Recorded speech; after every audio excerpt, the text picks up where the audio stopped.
8 বছর আগে আমারও বিয়ের শখ জাগছিল। তো তাই নাকি? তো তোরা পুরুষ, আমি কি পুরুষ না রে? যাই হোক, তো থাম। তো আমি, আমার আব্বা একটা মাদ্রাসার প্রিন্সিপাল, একটা বড় মাদ্রাসার আমার আব্বার প্রিন্সিপাল। আল্লাহর রহমতে আমার আব্বাও হাফেজ, আমিও হাফেজ।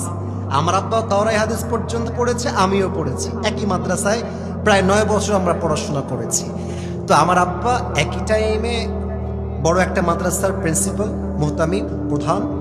একই টাইমে আমার আব্বা একটা বড় মসজিদের খতিব এবং ইমাম, আলহামদুলিল্লাহ। তা আমার আব্বা একটু গভীর জ্ঞানের মানুষ, কথা বলে কম, কাজ করে বেশি। তা আমি আব্বার সামনে গিয়ে বসে আছি, ভাবছি শালা কিভাবে বলবো বিয়ে করবো। আহা, হ্যাঁ সত্য, আমার আব্বা তো শুনেই ফেলবে ও আজকালকে, আল্লাহ জানে। তা আব্বাকে বলবো, কিন্তু আমরা কিন্তু আব্বাদেরকে বলতে চাই যে আব্বা একটা বউ লাগবে, কিন্তু সাহস আর সম্মানে কুলায় না যুবক ভাই।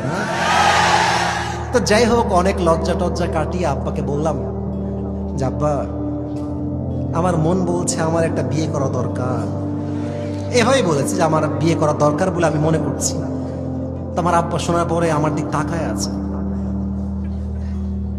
তাকাই আছে, আর মনে মনে ভাবছে শালা নিজে শুধু আমার টাকা দিয়ে আর তুমি নিয়ে আসবা বিয়ে করে বউ, খাওয়াবে কিটা? কিন্তু আব্বা রাগী মানুষ, কিন্তু রাগ কন্ট্রোল করে বসে আছে। তো আব্বা বললো যে আব্বা শোনো, আমি আবার আমার ক্লাসে এবং পুরো মাদ্রাসায় 1 নাম্বার ছাত্র ছিলাম। এটা কিন্তু শো অফ করে কি লাভ? যুবকরা আমাকে 1 নাম্বার হলেও ভালোবাসতো, আমি ফেল হলেও যুবকরা আমাকে ভালোবাসতো, এটা আমার বিশ্বাস। তা আমি আমার ক্লাসেও 1 নাম্বার ছিলাম, পুরো মাদ্রাসাতেই আমি 1 নাম্বার ছাত্র ছিলাম।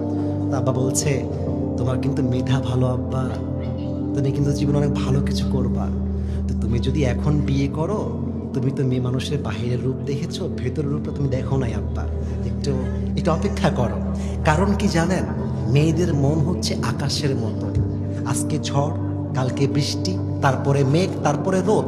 আজকে বলবে তোমাকে ছাড়া কাউকে ভালো লাগে, হ্যাঁ তোমাকে ছাড়া কাউকে বিয়ে করতে পারবো না জান। তারপরের দিন একটা বেটার অপশন পেয়ে গেলে তোমাকে গুল্লি করে টাকাওয়ালা যুবকের সঙ্গে বিয়ের পিড়িতে বসে যাবে। মেয়েদের মন পাল্টাইতে সময় লাগে না ভাইজান।